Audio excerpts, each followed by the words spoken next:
All right. Film Reverie podcast.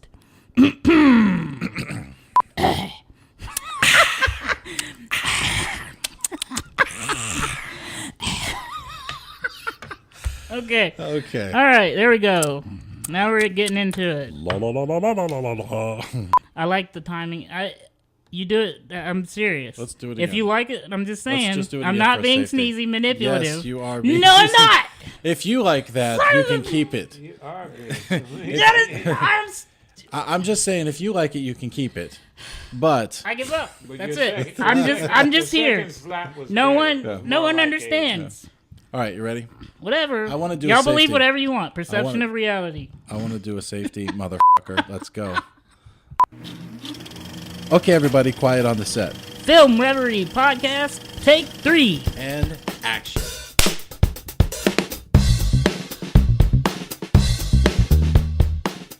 Hello, welcome to the Film Reverie podcast. I am Michael Beckemeyer, and we're here today with my friend Brad and co-host. And Hello. Hello. And we're here with our longtime friend and advisor, KOOGE. of thekoogeshow.com. That's KOOGE show.com. KOOGE has he's got an extensive resume that includes he's advised 6 presidents. He's a producer, director. He's an educator. He's a leadership development specialist, self-empowerment trainer, as well as for many years off and on, he's been like mine and Brad's like mentor and teacher and conversationalist, and just sit around and talk about movies for years and years and years. Hello, KOOGE. Thank you for the invitation to your show. Yeah. We're going to talk today. One of our favorite things, one of the first things that KOOGE and Brad and I first connected on way back when was our mutual love of the movie The Matrix, and not that it's and it's a great movie. It's well made. It's technically a beautiful thing that had never been done before, but also for what's going on in the psychology of the movie The Matrix. And KOOGE actually has a whole thing he's developed about empowerment in the movies and all of that. But we're just gonna let you explain it because you do a much better job at it than I do. So tell us what it is that you're working on and trying to do, and explain it a little bit. Well, of course, I've had a show for years, Yeah. which you guys have been involved in some capacity, called the KOOGE Show, Empower Show, Yourself. And I've decided to produce another series to still do that show, but to do another series that is more accessible in terms of dealing with the concept of empowerment. Yeah. And as I'm calling it, Empowerment Goes to the Movies. It's based on the theory that there are certain universal laws of empowerment. Yeah. And so for everybody else, when you say empowerment, explain what you mean by empowerment. empowerment means that you are seeking power without necessarily destroying or hurting anyone else. Yeah. There's been for centuries, just everybody's been struggling for power. Yeah. But the concept, I think, as most people use the term empowerment, is not a question. It's not a win or lose equation where I have to get power by taking power away from you, but I can in fact become empowered, and I'm not taking power away from you. Everybody has a right to power over their own lives. And the theory of empowerment usually involves working from the inside out. Mm-hmm. So it's not about really taking anything away from anybody else, but achieving a level of enlightenment that allows you to control your own destiny using your own resources. So basic, everyday, easy stuff that everybody should know, right? That was sarcasm.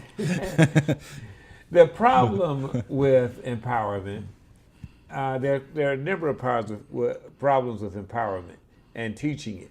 Because even though we currently use that term, some of the greatest scholars in the world have used that term, and in many cases it's led to their death. Yeah. And I'm talking about Aristotle. Jesus Christ, Yeah. Martin Luther King, Gandhi. Teaching empowerment is counterintuitive in many ways. For example, it's just like the law of sacrifice. You have to give up what it is you want if you understand the law of sacrifice. That's counterintuitive. I want money. I think to get money, you have to do something with it, like save it. Yeah. Or not spend it to have it. It's like you can't have your. Do you put it in common language? You can't have your cake and eat it too. If you want time, you have to give up time by going to school, by studying, by reading books. Whatever it is you want, you have to give up. Yeah, I always use the analogy of when you're in a hydroplane, you're going down the thing and your car is skidding out. You have to take your foot off the brake to actually get your car to slow down and stop. Right, and you have to turn into the spin. So empowerment, the interesting thing about empowerment is that over the centuries, some of the masters, and I include in those Aristotle, as I've said, but also Confucius, Jesus Christ, Muhammad, Gandhi, Buddha. If you looked at what they were saying, not the written text or approved text once they died, and then people created religions out of what they said. But what they said, they were basically saying some of the same things. Yeah. And this concurrence is just amazing. And if many religious leaders and theorists were to concentrate on the things that they agree upon, there'd be less conflict in the world. But more importantly than that is people themselves would be happier. Yeah. So what I've done is through my study, I have narrowed these down to 13 universal laws of empowerment. Yeah. And I've been teaching from those for years. And there are a lot of people that are interested in that on the theoretical plane. May I ask you though, you're talking about mastery. Yes. Can you explain what you mean by mastery? Well, mastery is essentially self-discipline. Mastery is in anything.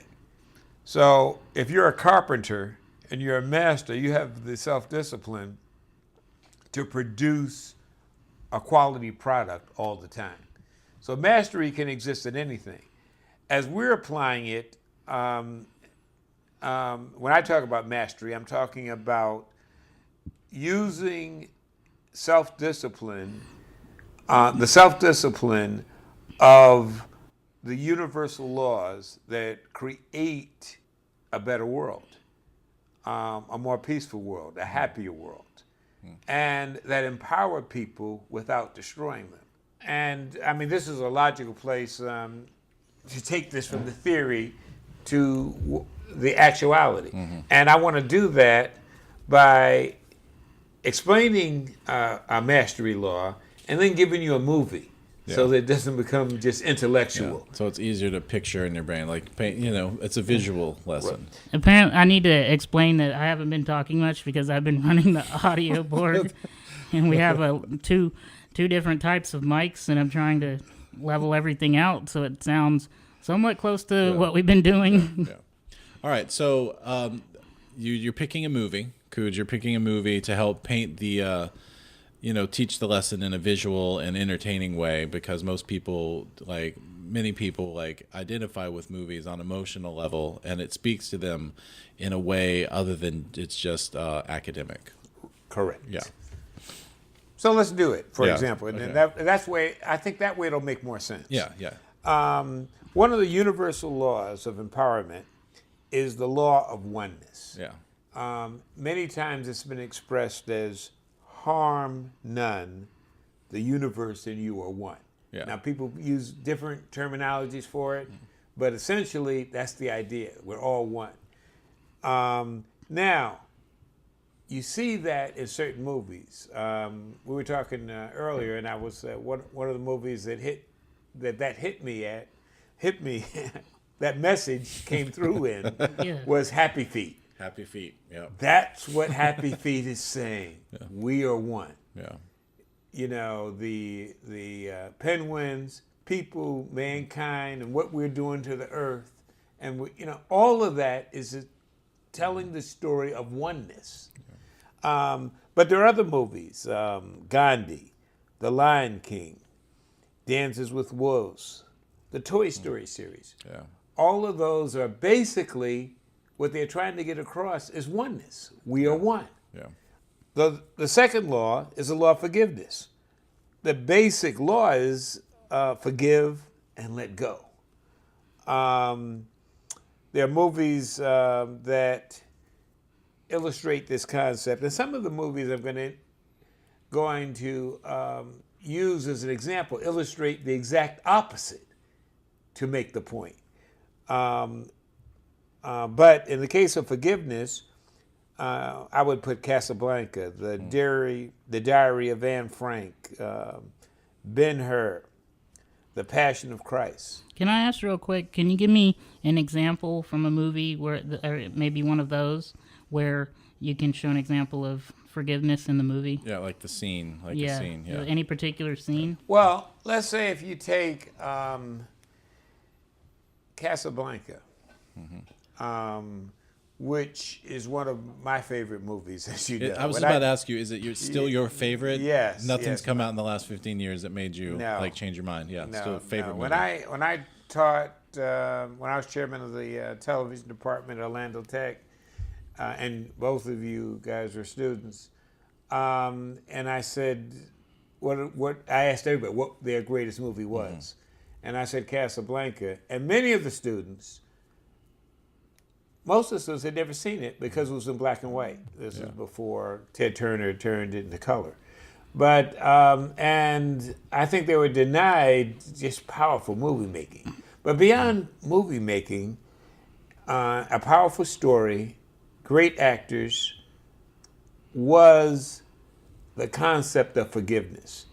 And in this story, Humphrey Bogart's character felt he had been betrayed. His heart had been broken. Yeah. Ingrid Bergman was in love with Humphrey Bogart, but also was married to another man. So again, we had betrayal. And the other man was the head of a liberation movement. And at a certain point, he begins to suspect that he had been betrayed. Now, for the movie to reach a resolution, all three of these characters have to forgive each other of something that is unforgivable, betrayal.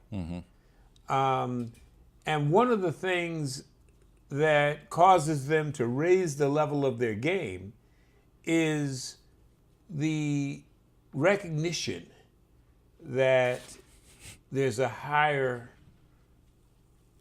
issues involved. Yeah. There's a bigger picture. There's a bigger picture. Yeah. They said the lives of three people don't amount to a hill of beans when the whole world is about to go in flame and become enslaved. What matters most. So essentially, the movie turns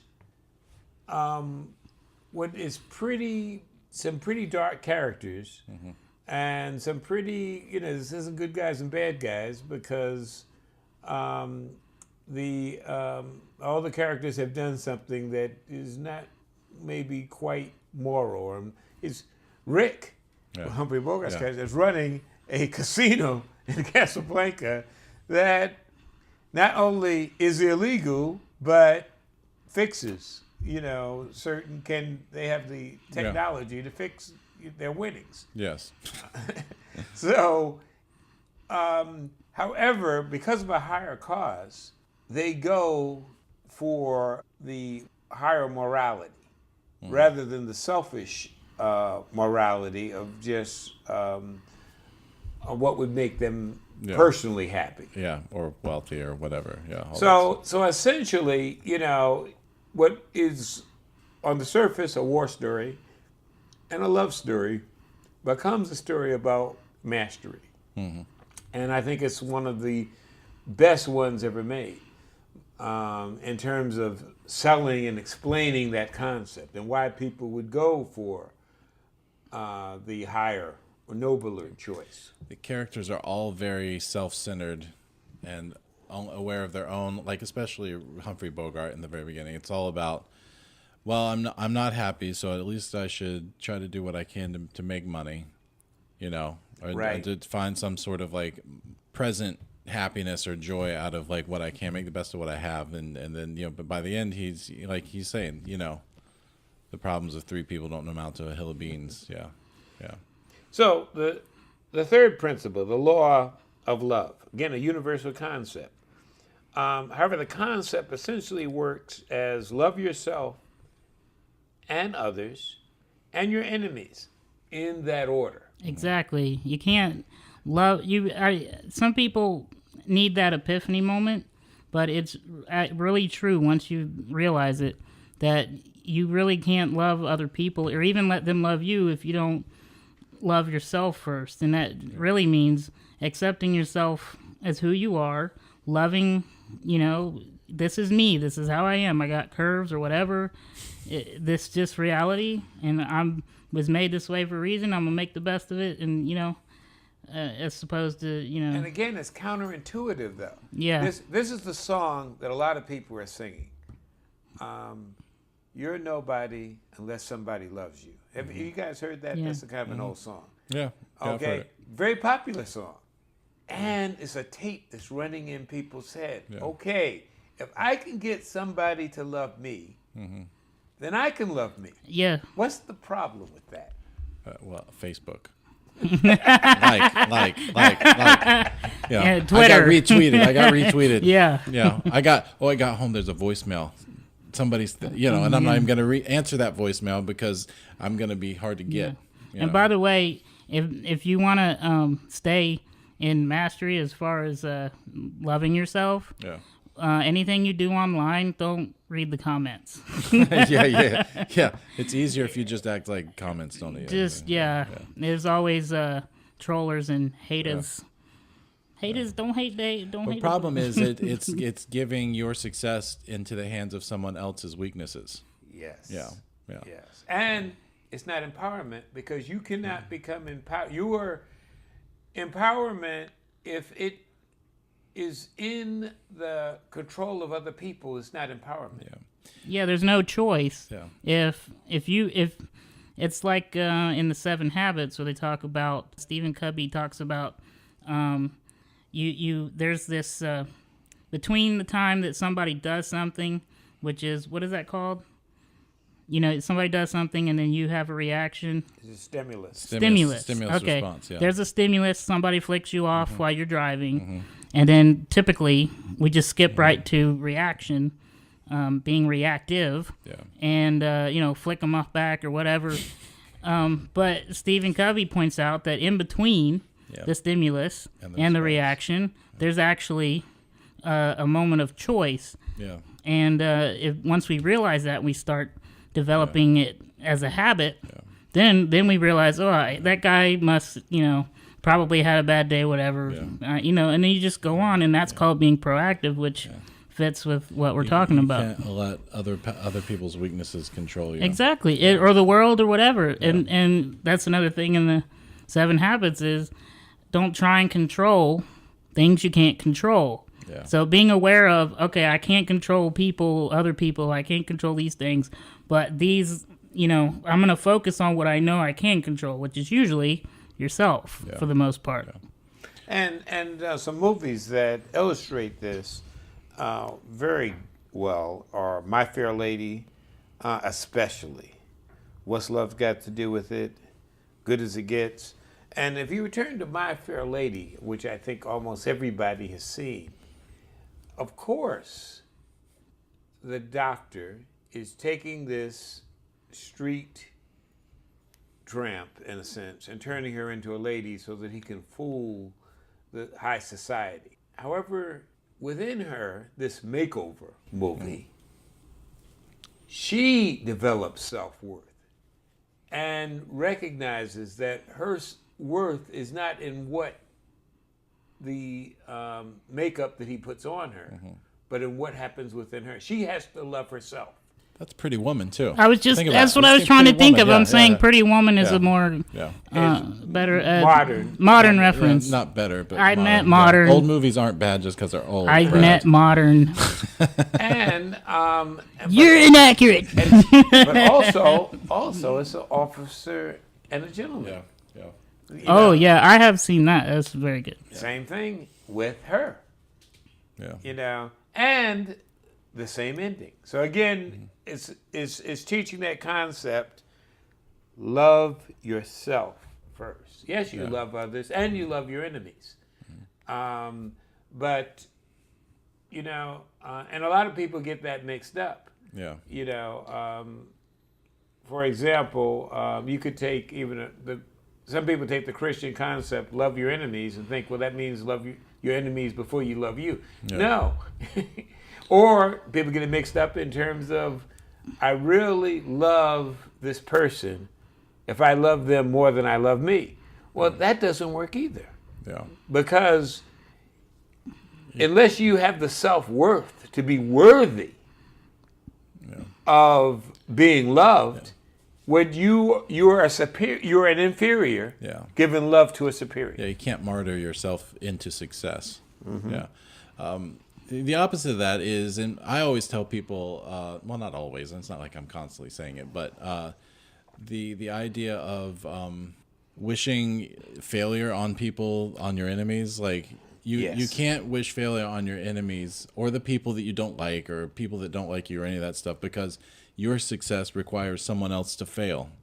And if they don't fail and do succeed, what does that mean about you? That makes even if you could be successful and still be a failure because your ego is so wrapped up in someone else's failure that you're screwed one way or the other.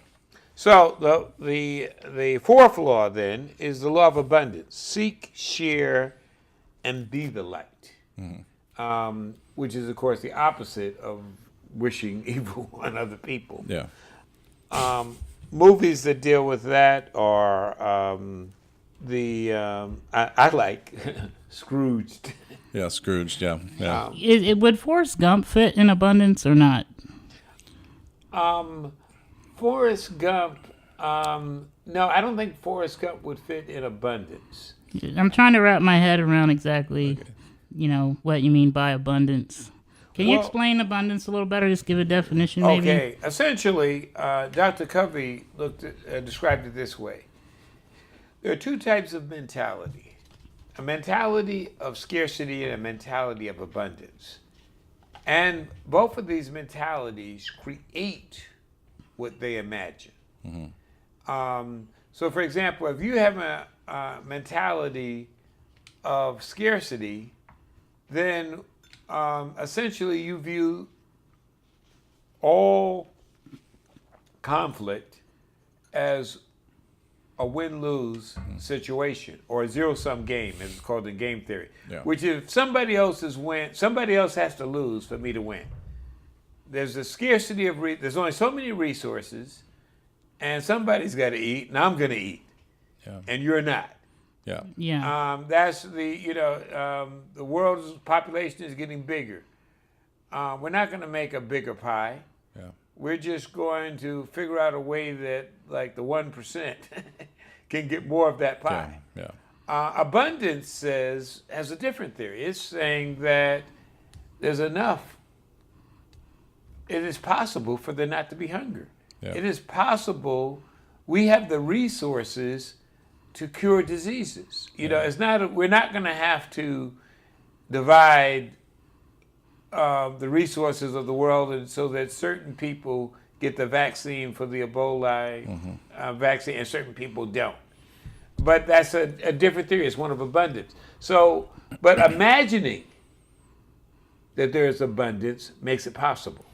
Did you see the movie Snowpiercer, Cooge? No, I didn't see that one. It just recently came out, Yes, and I the heard whole about that. thing is set up with there's this train of classes, and the people at the back of the train get this like protein jelly, and the closer you get to the front of the train is the fine living people with steak and lobster and the dances and the parties and like the Great Gatsby basically Right. of the train. And the whole movie is basically is like, why can't we have some of that? We're all in this together. Like the world is frozen. We're all stuck on this train, and still we're stuck being at the back of the train because you just decided that's where we were, and you're up here at the front of the train and living it up. In excess, in which excess. is not operating on abundance, Right. Because you're Yeah. taking more than you Yeah. need. Mine. Greed, Yeah, yes. greed. Yeah. It's a good movie, a very good movie. You should check it out. In But terms that of movie would fit. Now that movie would fit in the law of abundance. It's, showing that Epsilon, I think you told me, is a movie of that where they have the satellite. Is that the name of the movie? What is epsilon? Yeah, I'm probably pronouncing it correctly, but there's this satellite that people are living on. Oh, Elysium. Elysium. Okay, Elysium. Okay. Yeah. Elysium would Yeah. probably be the movie that Yes. would fit into abundance. That most people have seen, because I don't think Train Piercer kind of was like not a lot of people. Train Piercer, is that what I said? Snowpiercer, yeah, Snowpiercer, yeah.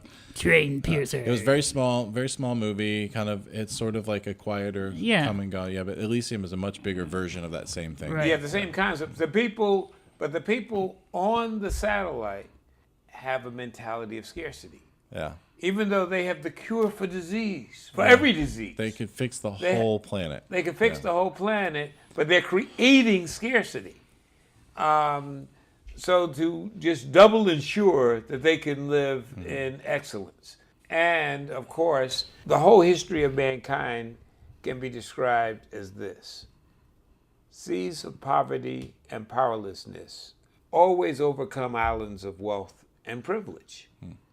No matter, you can't, because what happens is, and we see it in certain countries now in the world where you have, especially in South America, for example, where you have such a difference between poverty and wealth that the wealthy people live in compounds, but they can't go to the local Walmart because they'll be kidnapped. Yeah. I mean, yeah, you can have all that wealth in your house, but you have to make your house your world. Because there's so much poverty every place else. So if there's no balance, which I'll talk about later, it's actually going to bring the system down. Yeah. And it has. Yeah. Then there is 5, the law of kindness. Be kind and charitable to the universe. Of course, there was that movie, Pay It Forward, which is that, which again is that concept. Yeah. Which is, and some people think, well, when I become wealthy, then I'll set up a nonprofit charity and, help people. Yeah. But in the meantime, I'm going to Meantime, stab selfish, everybody greedy, in the back and crawl over dead children to get to the top. right, and steal the money of orphans and children. Yeah. But you also, It's a Wonderful Life is about that. It's a Wonderful Life, About a guy who wants to be successful and wants to be wealthy and reaches a point where he thinks he's failed because he has been kind and charitable, but it doesn't look like it's paying off. Yeah. Yeah. He's almost turned into like, It's a Wonderful Life is one of my top 2 movies. So George Bailey's the character is totally sacrificing. He's a good person. He's a good person to a fault, really. Right. He's sacrifice. And at a certain point, he loses track of the fact that, it's not wrong to be a good person, but he lets it sort of overtake his whole life to where a point where he feels like a failure. And this was just that movie in general, very emotional movie for me, but because of that. If you're wondering what that beeping is, we have a laptop in the room that keeps making weird noises. Everybody recognizes that sound. Nobody on planet Earth. But it's unprofessional. No, I'm just joking. Okay. We need the computer, so. Well, the let me move to the next law while we're on this. The law of creativity. Let me steer this back onto the right track. Since The law of creativity. Yeah. My brother used to call it the law of Epiphany. Yeah. But it's really the law of creativity, which essentially says, free your mind and search for the truth and justice. Yeah. Not easily done. And the movies that illustrate this, probably the definitive movie that illustrates this, that we're going to return to later, is The Matrix. Yeah. But also is The Truman Story. Oh, the Truman Show. Yeah, the Truman Show. The Truman Show. Yeah. I'm not letting you control the board anymore. You sit there and worry about that and don't. well, it's It's so funny because remember that story you used to tell KOOGE about how the NASA engineers were always claiming the thing was going to explode, but everybody else was looking around like it seemed fine to me. Yeah.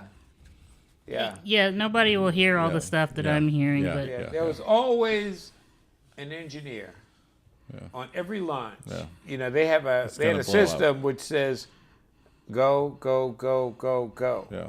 You know, and everybody's got to agree go for it to launch. Yeah. But as long as an engineer that said no every time, Yeah. and he wasn't given a go button. Yeah. And he was right about 4 times. 4 shows blew up out of 120. Yeah. You know, but he knew it was going to blow up all the time. No. but in my defense, he sounds a lot better now. Yeah. And it goes back to what you also used to say is that worrying works. Yes. Well, you know, the reason we hate the sneezies in our society Yeah. so much is because they're right most of the time. Most of the time, yeah. Yeah, but that is annoying. They're not right now, maybe, but they'll be eventually right. They're just going to say it over and over again. And they'll Sorry. Because most things are going to fail. Just in case any of this makes it in the podcast, sneezy is somebody who's low self-esteem, melancholy, basically. It's not melancholy. It's not going in the podcast. Okay. Okay. We'll cut it out. Yeah. The law of Epiphany. Yeah. Free your mind and search for truth and justice. Yeah. The definitive movie for that is The Matrix. Yeah. Also, The Truman Show. Yeah. Good Will Hunting. These are stories that basically show the slave and master mentality, and how the reason my brother called it the law of Epiphany, how the light has to come on Yeah. for you even to realize the way that slavery works in most people's minds that have seen Roots, for example, is one group of people through violence assert their will over another group of people. However, sometimes it operates at a higher level, especially at the class, when you talk about class struggles, where people who are being oppressed will participate in their own oppression. Yeah. And so that's why the call is to free your mind. So when you're talking about slave and master mentality, you're not necessarily talking about ownership of people. That's not what you're referring to. I'm talking about it is ownership of people, but in a mental way, not a physical way. It's people thinking that they have free will, but they don't, because they're repeating the talking points. Yeah, right. Kind of like what I was talking about earlier. They're reactive. There's a stimulus and they react, and they're not choosing. Right.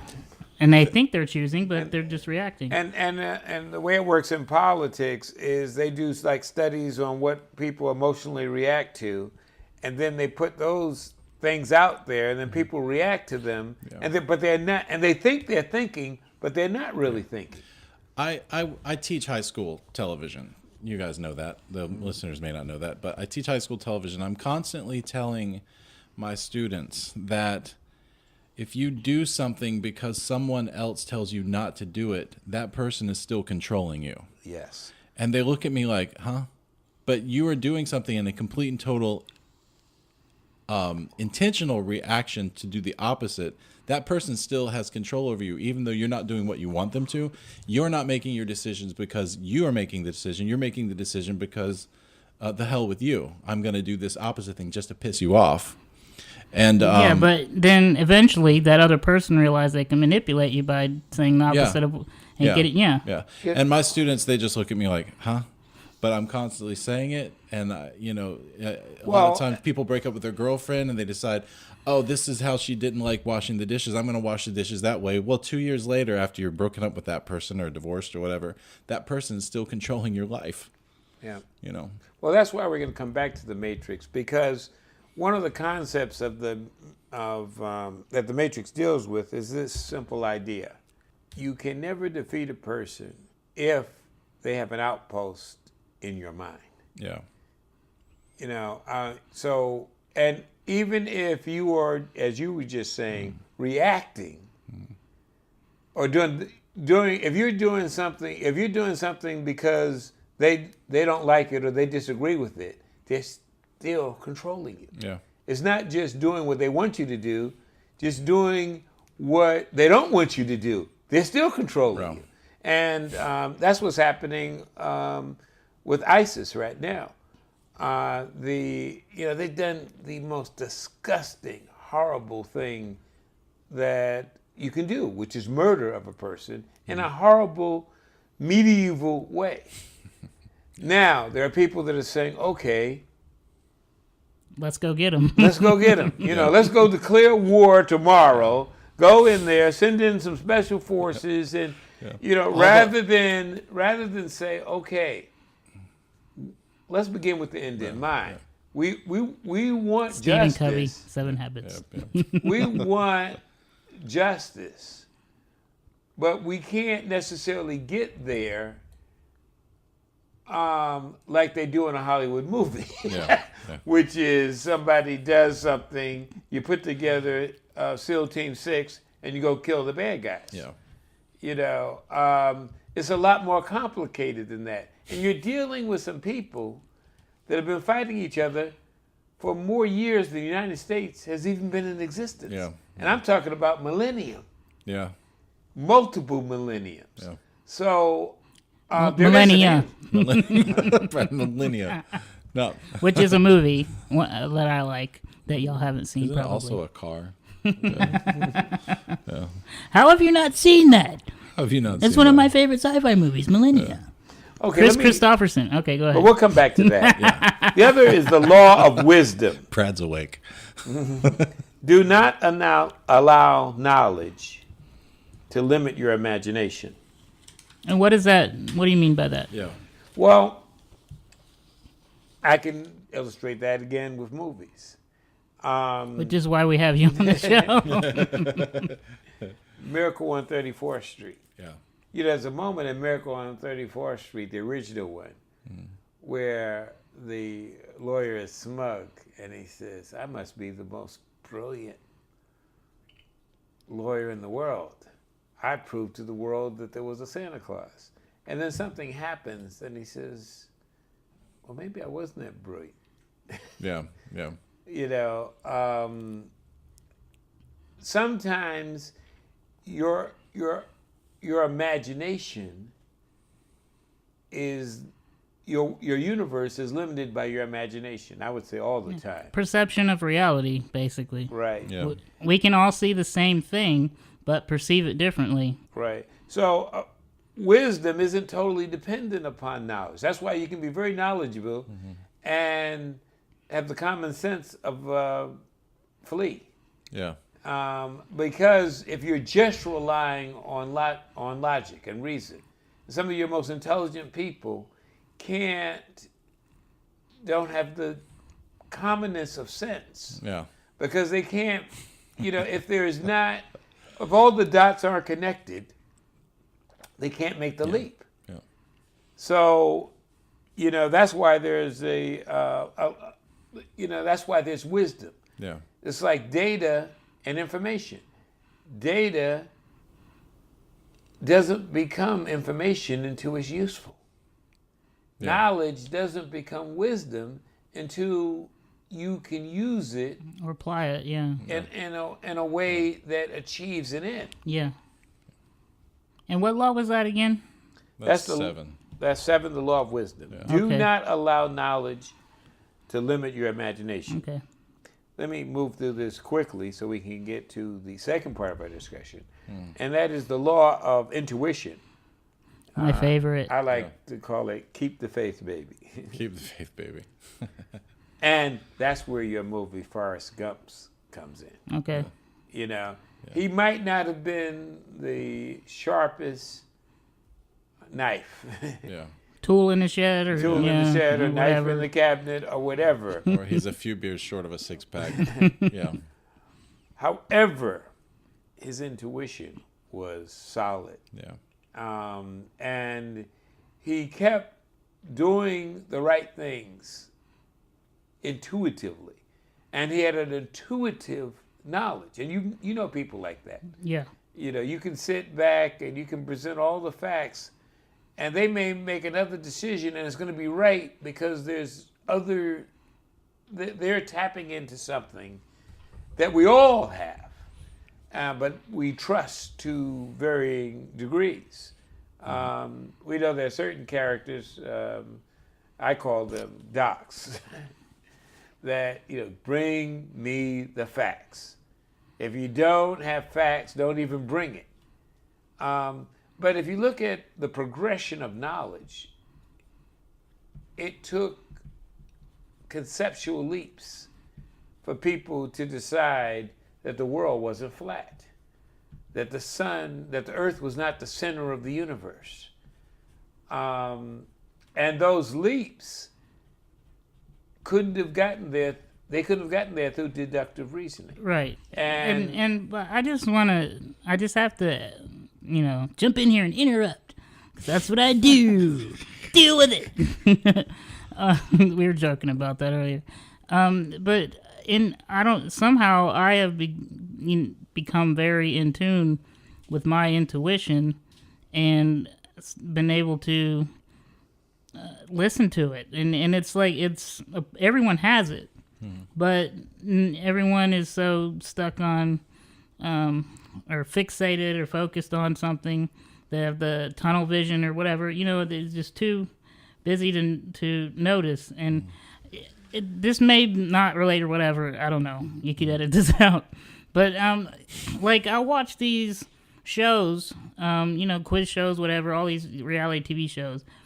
And, there'll be multiple choice questions, and I can narrow it down to 2. And my logic always picks one, and my intuition, which is usually the first thought pops in my head. Like, I watch Pawn Stars, and somebody will come up with this thing, and I have no education on any of it at all, and a number will pop in my head, 20,000. And then 3-5 seconds later, that's what the number, you know what I'm saying? Storage words, all that stuff. And it's weird. And I'm still trying to learn the balance between, what does my intuition sound like? How do I know, and then what is my logic? Because my intuition is right more often than my logic, which is weird. It's kind of like a tuning fork in your mind. Yeah. It gets struck, and you can either listen to it, or it just gets kind of faded off into the noise of the white noise. Yeah, and just to end this real quick, what I'm saying, my point is to be clear to everyone, I'm not talking about like being psychic or whatever, but sometimes people who may actually be psychic reach that through intuition. But it's kind of like your subconscious.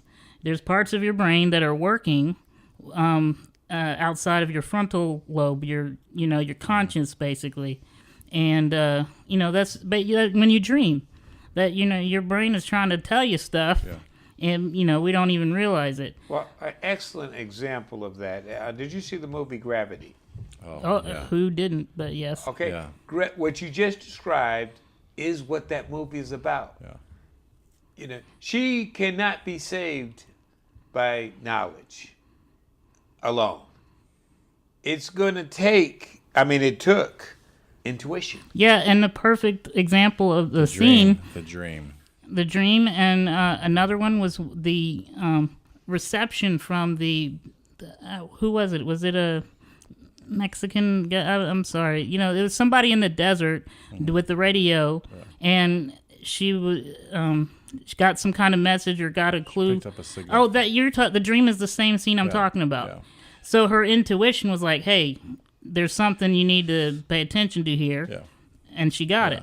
Right, She right. had it somewhere training, even though it was in Chinese, and the ship she was the little escape pod that Exactly. she was in. George Clooney shows up and says, "Hey, I'm back, even though I should be dead." Right. And says, "You just forgot to do this. Okay, see ya." Yeah, that's Yeah. her intuition was saying, knocking her on the head, saying, "Hello." Right, right. And you saw it too in the movie Apollo 13. I mean, in both of those sequences, the logical, rational thing is those people should have died. Yeah. But when you have the fictional representation, but even in the true representation with Tom Hanks of what happened, they did not, when his spaceship blew up, they did not have the solution of how to get him back alive. That knowledge did not exist. Yeah. What did exist was the belief on his part Yeah. that because they not only had to figure out what could be done, they had to test it, then they had to teach him to build the instruments Yeah. and to do all the math, Yeah. and it wasn't just knowledge that put, that's not enough. It took some leaps. Right. And by the way, that touches on abundance as well. Because those engineers were like, okay, these are the facts. This is what we have to work with. Somewhere in here is a puzzle that we can make fit to help them survive. Right. And the rest of it is just being a badass rock star, just working it out. Yeah. Yeah. The ninth law, the law of revolutionary patience. Keep your eye on the prize. I think of movies like The Miracle Worker, Man of Honor, Eric Brockovich. Brockovich. Brockovich. Yeah, that's Aaron right. Brockovich. Yeah. Would Rocky or Invincible fit in that? Yes, I think definitely Invincible. Invincible for sure. Basically a true story. Yeah. And What about Rudy? That's revolutionary patience if I ever. I mean, he just decided he's going to make it happen and waited until it was possible. And also, I think Apollo 13 would fit in here too, because it was so easy to give up. I mean, to do this problem is too complex. To be solved within the time frame, it had to be solved. The point is, they did it. Somehow they figured that out. However, the empowerment principle, especially when it doesn't even look like there's a possibility that you can win or solve the problem, but your belief in the righteousness of your cause and your willingness to struggle, not for a day, not for an hour, but multi-generational, is empowering. We were at the law of revolutionary patience. 10, the law of joy, passion. Bring joy to the world and let the good times roll. The movie that I think that best illustrates this is The Sound of Music. There's a that story is a rescue movie about escape, but it's the music is the message as well, and it's the music that sets them free, and what they use to get across, at the end. The Von Trapp singers, and it's what brings them together, and which it's the thread that holds the entire thing together. I just wanted to ask real quick, can you, I don't know, just so that we all understand what you mean by passion, can you give a quick, definition? I don't care how much intelligence you have. I don't care how much intuition you have. You have to believe and have a fire that burns in order to achieve great things. And I don't care who you look at, whether it's Tiger Woods, whether it's Muhammad Ali, whether it's a president of the United States, that passion, that love, Yeah. and joy in your work is what makes it is a power. Right. Doing what you love, it's not work. Yeah. But if you're doing something you hate, it's like, ugh. I always call it what KOOGE called it, the burning fire within. It's that the reason, it's why we fight. Yeah. Yeah. The answer to that question is why we fight. Like another movie that's Jerry Maguire. Oh, that's a great passion movie. Yeah, is that illustrating the concept of the passion. What he did, the memo, was that logical? No. Was that reasonable? No. He stepped, but his passion made up for it, and both in his work and in his love. And that's what he was missing. He was not connecting because he wasn't really tying that in. Yeah. Right. Number 11. I think this is the hardest one of all for everybody, and that is the law of humility. Be humble in victory and proud in defeat. Many movies about that. But this is what I was saying earlier, that the movies that are about that are the most powerful, are the ones that show the toxic opposite. Yeah. The what not to do. Yes. What not to do. For example, Citizen Kane. Yeah. One of my top 3 favorite movies of all time. Yes. Yes. Orson Welles. Yes. Was he humble? Shortest interruptus. That's Shortest me. interruptus. Yeah. But it was his arrogance that destroyed him. Yeah. He just didn't have a clue about humility. That's what took him. He had everything else, but it took him down. The Godfather, same thing. Yeah, so many movies are about that arrogance, and then in the third act, it's maybe I shouldn't be such an a-hole. Okay. Yeah, isn't there a saying like something about great? Never mind. I should, prepare that in my mind first and then let it out of my mouth. That's the most anticlimactic thing you've ever said. No, it's something to do with like power corrupts absolutely. Yeah, absolute power corrupts absolutely. There we go. Right. Thank you. My new favorite movie for the law of humility is The Wolf of Wall Street. Have you seen that? I thought that was their favorite movie of debauchery. Yeah. And depravity of man. That's the opposite. And what's the opposite of humility? Arrogance. And does that? Oh yeah. The type arrogance that he exhibits in that movie. The scene with the FBI agents. Yes. Yeah, on the boat. That's great. Throwing lobsters at them on the way out. Yeah, where he thinks that he can buy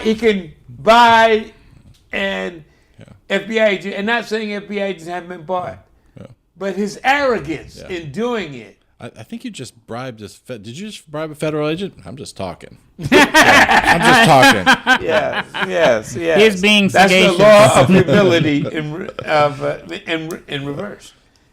In fact, it's based on a true story, and he's trying to implement now the law of humility. He's trying to pay back the money he stole, and he has lectures on how you can be ethically successful. 2 more laws in the time we have left. Yeah. No, we're good. We're good. Okay. Is the law of integrity. Keeping your word and being loyal to the person not in the room. Movies that illustrate this concept. The American President. Braveheart. A Man for All Seasons. Good Night and Good Luck. And what is the law again? It's the law of integrity. Keep your word and be loyal to the person not in the room. Right. Yeah. Just real quick, to me, that's basically you learn something about somebody, and you basically don't. I just have this rule that I don't talk about people behind their backs. But basically, I won't say anything to someone else about someone else that I'm not okay with them overhearing, hearing that I told that person that, or telling it to them their face. Brad, that's not what you told me about KOOGE earlier. Oh, you mean with the toilet paper that ran from his? No. So, That's an inside joke. but the thing is, it's like when you're in the room talking about somebody, you know, saying this or saying that, it's sort of like nobody wants to be out of the room with you because they know what you're saying about them when they're not around. So it's a corrosive, like a cancer. It's a cancerous mistrust of each other. Yeah. Yeah. Now, let me just move to the final law. Sure. And that is the law of balance. And that basically means temperance, being principle-centered and balanced in all things. And it's basically a foundation of all of these laws is this balance concept. And to give you an example, again, one of the greatest movies of all time. And the first one, before the show, we talked about movies that inspired us. One of the movies that inspired me, another black and white movie, I'm sorry, Brad, was... I love black and white movies now, but when I was a student, I hated them. Yeah. To Kill a Mockingbird. Oh my God. Yeah. I mean, the integrity in that movie is what moved me. Yeah. You know, I mean, to me, it's one of the greatest heroes of all time that this white guy would stand up and defend this black guy because it was right. Because it was the right thing to do. It was the right thing to do. It wasn't going to help his career, but he was going to do it. And being black, at the time I watched the movie, I couldn't really understand that. Why would a white person do that? You know, and because, you know, it's not in his interest to do that. But I recognized then, I could see the integrity. Yeah. That some people, you have to do, some things you got to do because they're right. Yeah. And that movie underlines that principle better than any movie I have ever seen. Yeah. Pick another movie that does that one better. Yeah. It's got hard pressed. I think, yeah, I won't get, but one that came to mind was the latest one. I'm so bad with the names of stuff. You know all those soldiers that the movie about all the soldiers that most of them died, was it Survivor or whatever? Oh yeah, Lone Survivor. Lone Survivor. That they were just operating on what they believed to be right and was willing to sacrifice their lives for it. That was a defining moment in their. Yeah, they weren't going to kill a kid just because they were afraid that he would. And they all died for it. Yeah. Yeah. Yeah. Yeah. Yeah. Great movie. Yeah, and another example of that concept. Yeah. But you have to.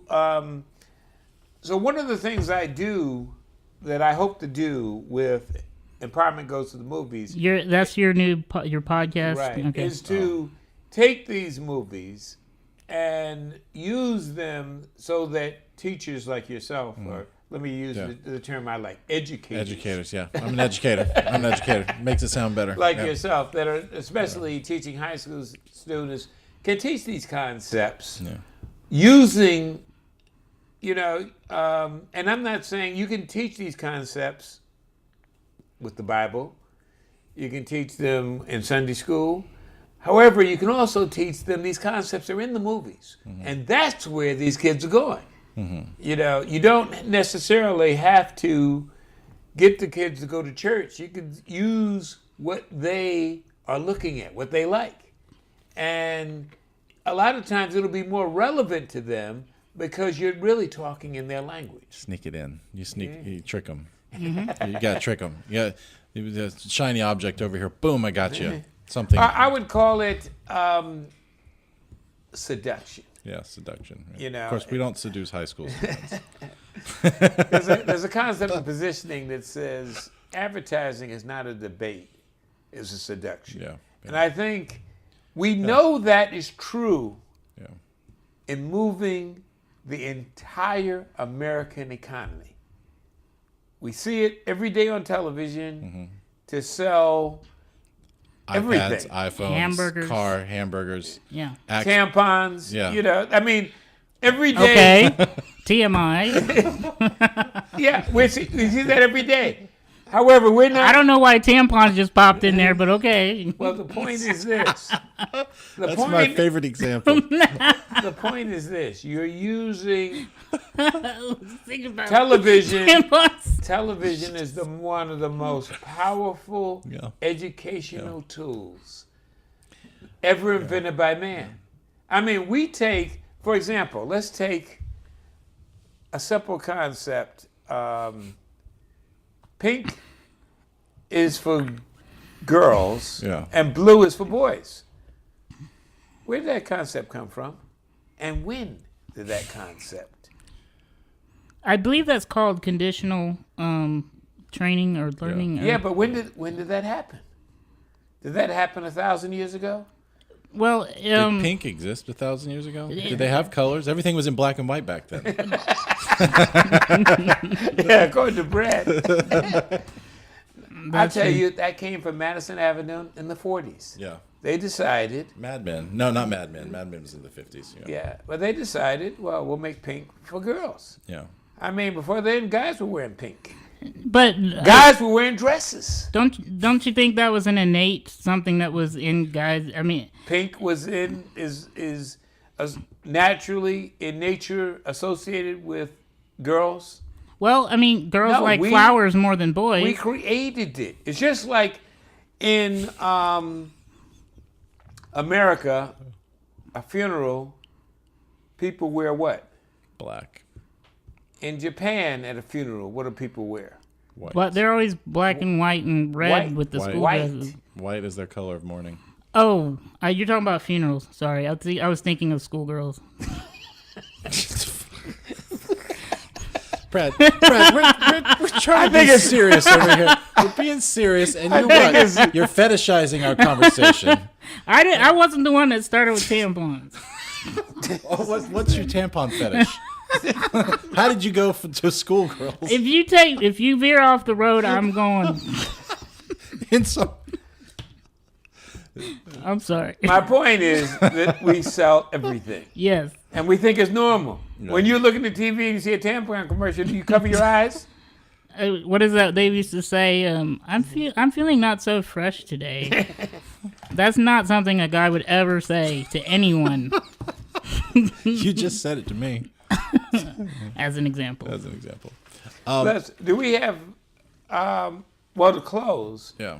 You know, one of the things that when we had the original story conference that we all agreed upon was, you know, illustrating this concept of empowerment. What was the most powerful movie ever made? Yeah. And I think we all agreed that it was The Matrix. Yeah. And by empowerment, you also mean self-mastery, mastering yourself. Yeah. Discipline. Yeah. Yeah.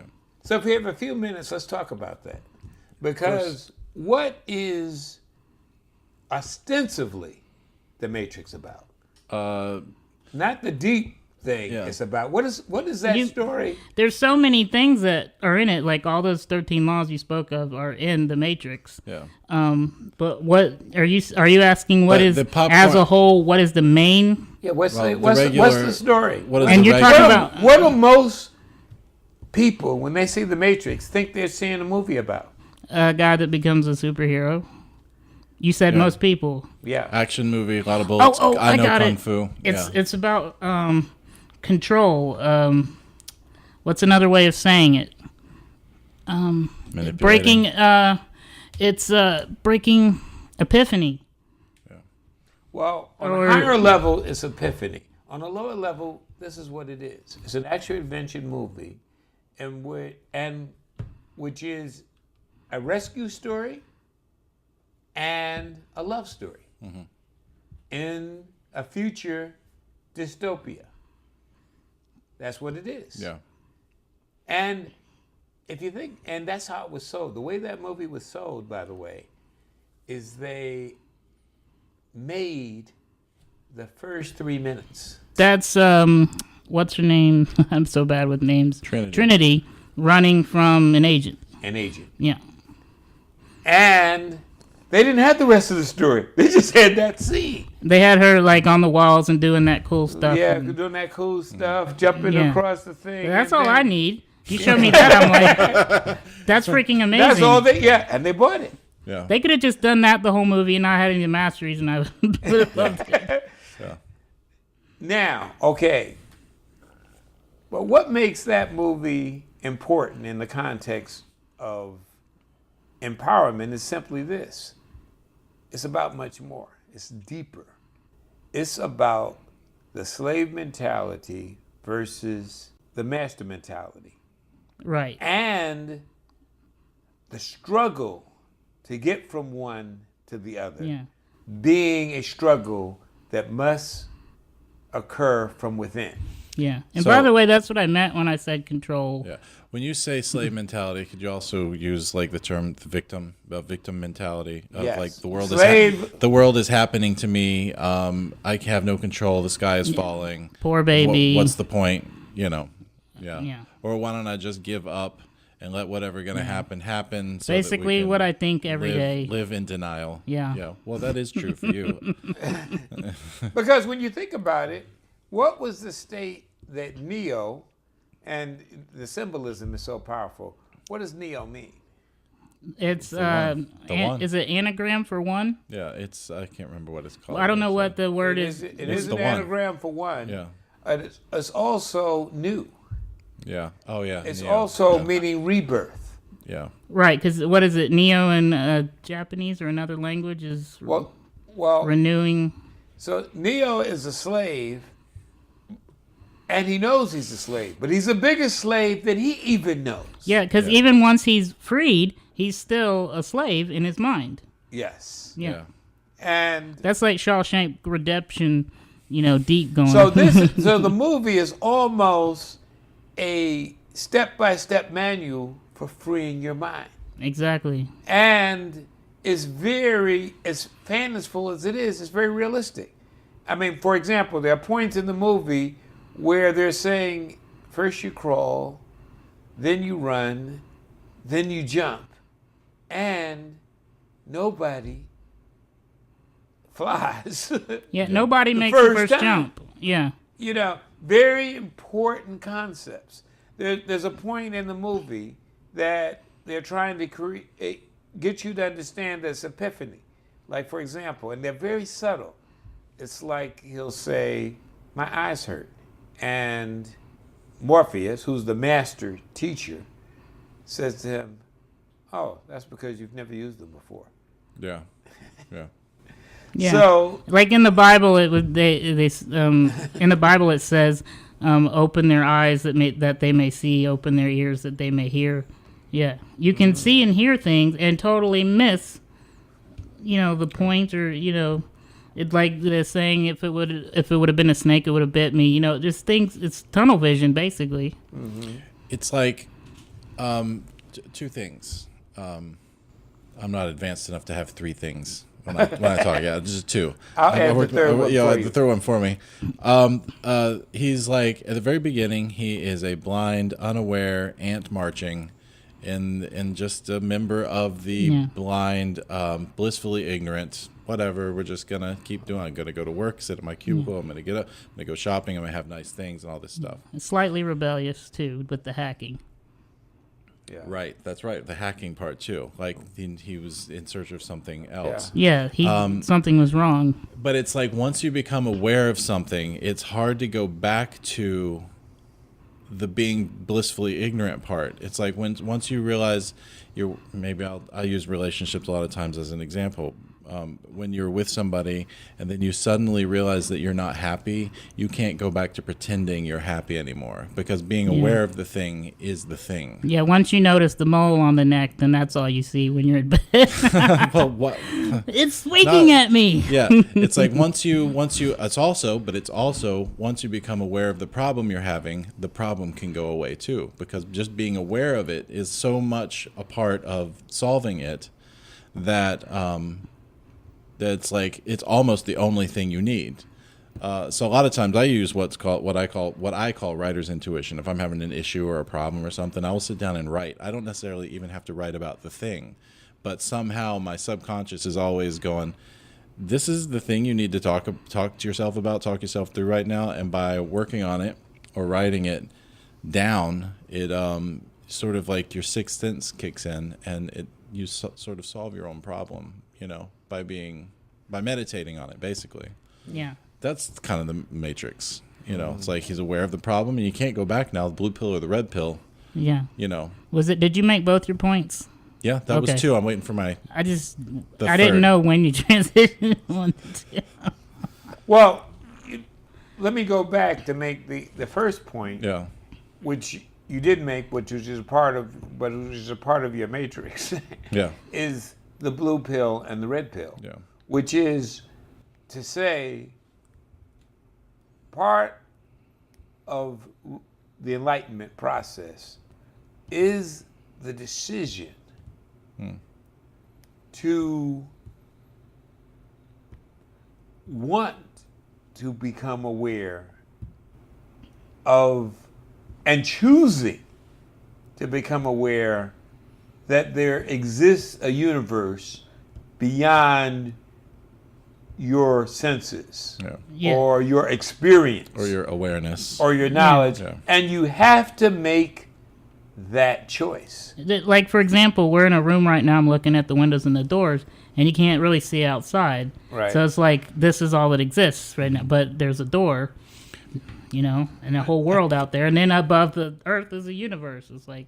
I can't, but this always makes me think of the movie The Matrix. This always makes me think of this analogy, and so this analogy also makes me think of The Matrix, is the idea of the awareness. But, you can train fleas. You can put like a piece of glass over a glass, and they'll hop up and they'll smack their head up against the top of that repeatedly, and then you can remove the glass, and they'll keep doing it anyway because it's just all they know. Right. They've been trained to do a certain thing, and they just keep doing it whether they're told to or not. Like that's like the people who were in the Matrix. They're the fleas. People can control.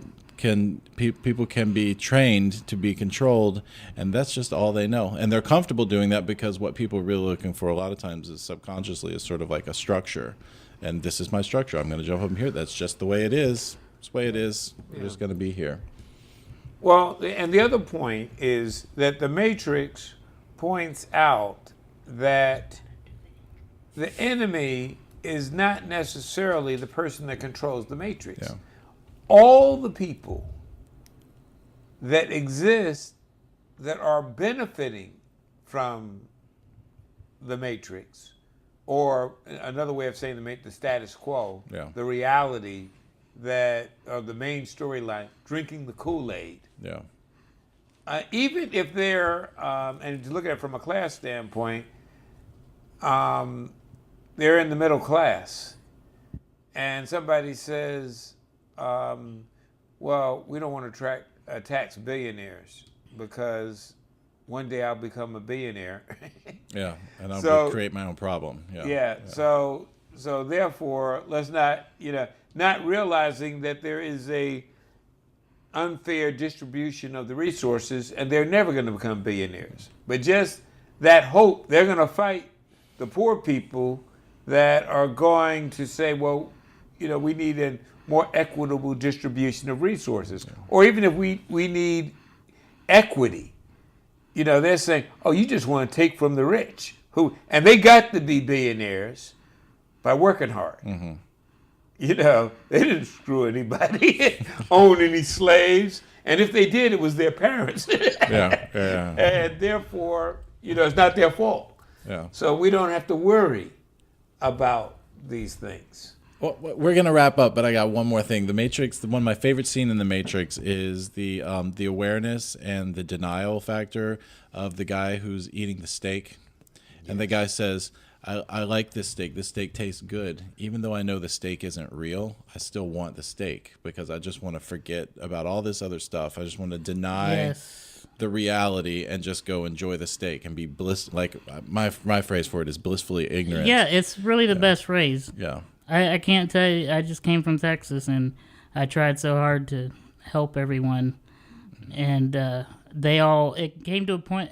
It started out to where they were like, "Yeah, I like what I'm hearing," and then it hit the ceiling or whatever metaphorically you want to use, and they just shut it off. Yeah, they're like, it got to the point to where I would start to open my mouth and they would say, "No, I don't want to hear," and then I just had to just shut up. Yeah. So ultimately, it's not necessarily really. So you're saying it's for everybody, and not just really special people can do this. Like anyone can do this. Empowerment, self-mastery. Yeah. All of the laws. It sounds like a lot of hard work.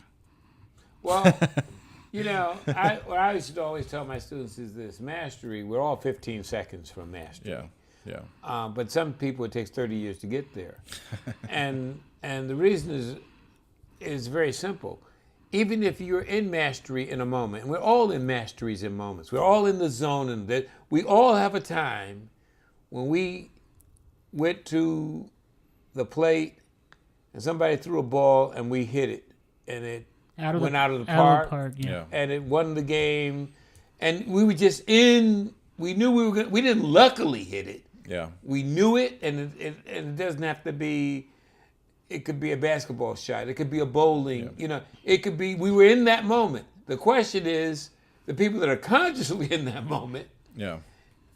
And they're in that moment all the time, as opposed to the people that are randomly in that moment, depending on how they're treated that day, how they feel, what the temperature is, the planets aligned, whether everybody about. Whether somebody loves them and other people believe that they're going to do it. I'm curious though, Brad, since we're wrapping up, what was your favorite scene in The Matrix? Wow, just throw a curveball at me. I'm not prepared. The first movie, right? Because I have a lot of. I'll just stick to the first movie. We'll spend another hour and a half discussing what's wrong with the other two movies. Yes. Yeah. Maybe not, but I guess the one that I go to the most is this whole entire scene with the Oracle. The first time Neo goes to see her. I think I quote from that scene the most. Yeah. So I'd probably have to choose that just off the top of my head without doing. And what's the quote? Well, there's a lot of quotes, but the two quotes is, well, I don't know if it's a quote, but like he comes in the room and she points up to the sign that says "Know thyself," and basically our whole conversation is her trying to get him to say, make the choice, know yourself. I'm the one. Yeah. Which, by the way, that connects me to the second one because basically anytime he's with the Oracle, like when he goes to talk to her and she's like, "You're not here to, figure out what choice you want to make because you've already made it. You're here to find out why." And I can't tell you how many times that I'm like, that person's already decided. It's, I don't know. It's just. The other scene is when he says, I'm not the one, or how do you know I'm the one, or whatever, and she says, being the one is like being in love. You just know it balls to bones. Or you know it through and through, balls to bones. And it's just like, know thyself. You either know it or you don't. You either do it or you don't. There is no try, like from Star Wars. Do or do not, there is no try. Okay, so that's Brad's KOOGE. What's your favorite scene in The Matrix? Obviously what you're building to is you want to talk about what your favorite scene is. Well, my favorite scene is the beginning of the Epiphany. Throughout the movie, Neo doubts whether he's the one. Yeah, how could he be the one? I'm just a regular guy. Besides whether, you mean like in the He doubts whether he is the one. Throughout the movie when he's 90% of the movie. Yeah. And his epiphany begins when it is apparent that Morpheus is going, that not only is Morpheus going to die, but they're going to have to kill Morpheus. Yeah, his epiphany was that he had a choice. He could either do something about it, or one of them would die, is what she said. So he had to choose what. So he had to believe. believe there was a third option that he could save him, and is what do you believe? I believe that I can save him, so I'm going back in. yeah. And It's also the hero's journey, answering the call. And to Yes. answer the call. Exactly. Yeah. and the reason I call it Epiphany is because in the battle and the struggle, let's call it, for enlightenment, there is always a moment that precedes enlightenment where you must believe that it's possible. Mm-hmm. It's not like somebody can turn the light on for you. In fact, Morpheus even tells him, I can only bring you to the door. But you have to open You have it. to walk. You have to open it. Yeah. And the message that he's trying to get across, he articulates that message the moment that he begins to open the door is when he says, I believe. But That not all I the can way. and as the beginning of the Epiphany. Yeah. Because opening the door means him putting himself at risk and going back in. And that small epiphany leads to another epiphany, leads to another epiphany, which leads to his awareness and becoming Yeah. conscious. And by the way, one of my favorite quotes is an epiphany part where right after he had the epiphany of, they just saved Morpheus and the helicopter's going down, and he decides, he just says Trinity, almost like I don't know how I'm going to do, but this is the only way I can save her is by holding on to this. And I'm just sending mental thoughts, grab onto this. Yeah. And he grabbed onto it and went all the way to the edge. And, he just trusted, he had that faith. And then right after that, when they're all escaping, or Trinity and Morpheus escapes in the phone booth, and then the bomb turns into the Agent Smith. They say, Trinity says, run, Neo. But, he can't hear. And he just decides, no, everybody runs. He just got to that point where he's like, that's it, I'm taking a stand. And then Trinity says, what is he doing? And Morpheus goes, he's beginning to believe. I love that. That might actually be my favorite line. He's beginning to believe. It's sort of like, it's that opportunity meeting preparation. There's no such thing as luck. There's just, opportunity meeting preparation. But That is also, so one of my favorite quotes. But also, you ever realize how much people who believe in, like, that they can do it actually do it? Right. Yeah. Yeah. There's something intangible that goes into just the belief that it's possible. Yeah. Yeah, in fact, I think a lot of that goes into subconscious. And that's part of the intuition I was talking about earlier. A lot of times, just intuitively, there'll be a thing and nobody can figure it out, and I can't articulate it or explain it at the moment, but my brain is saying, I can do this. Everything that we need to make this happen is in the room. It's just like with the printer. We hooked up the printer, and the papers were flying onto the floor, and we didn't have the thing to put it on. And I had it on top of not a desk, but it's got a drawer on it. Yeah. And I thought, well, okay, I'll just spin it around, and a drawer will catch all the paper. And then Donald and KOOGE are like, whoa! But they didn't really act like that, but they said, Donald was like, whoa! It's like that line from Pulp Fiction. Yeah. Y'all used to check out the big brain on Brad. Yeah, y'all used to do that all the time in class. Check out the big brain on Brad. Yeah.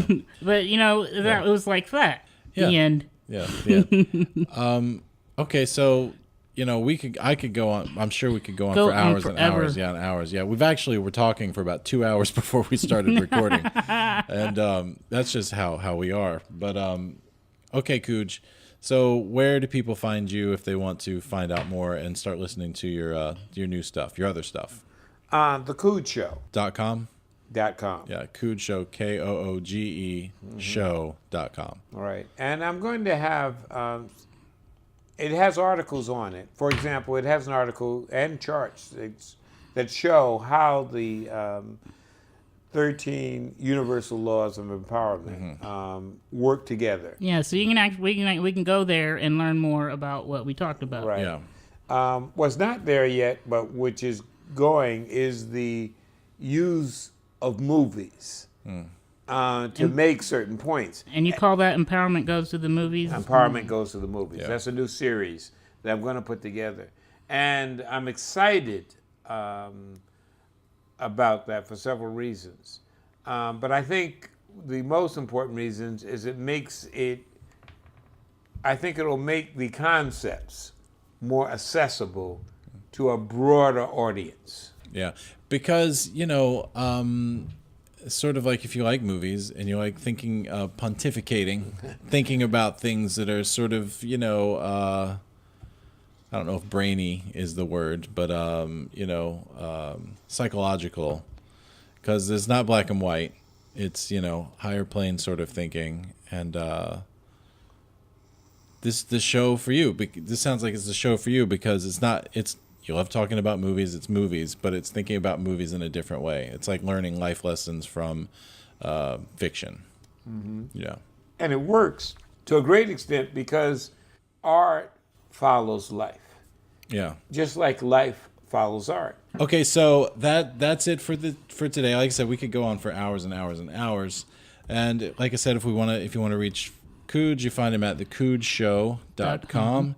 KOOGE show.com. And very soon he's going to have Facebook and Twitter. We'll have everything probably in a couple of weeks. As the weeks go by, we'll have more and more. And then we'll have KOOGE on the show again once everything is like going 100% and up. And then you'll have all the emails and Twitters.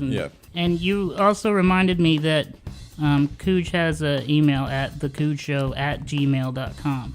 Cool. So you're working with KOOGE on this show too? Yes, I'm helping him with that. You're everybody's helper. Apparently. Yeah. And if you want to reach us, it is on Twitter. We are at Film Reverie, Reverie, Film Reverie. And you can also find us on filmreverie.com. And if you want to send us an email, it is filmreveriepodcast@gmail.com. And if you want to call and leave us a voicemail, we're very fancy now. We have a voicemail. Yes. The number for that is 321-804-3271, and you can call us and leave us a message, comment, ask questions. We might eventually do a voicemail show where we just answer some questions in a segment. Yeah. We'd really love to do some live shows to where people could even call in while we're doing a show on some of those websites where you can be live like while you're recording it, and then you kind of want to do everything all at once. But as we go along with all of this stuff, it's going to get better and better and more exciting, and it's going to be a lot of fun, guys. You sound like you're promoting a sequel to the Film Reverie podcast, Part 2. Oh, we've got so many great plans. It's going to be like this big thing of stuff. Thing of stuff. All right, so that's it for now. We will see you next time. Thank you very much. Later. Goodbye. Be well and have fun.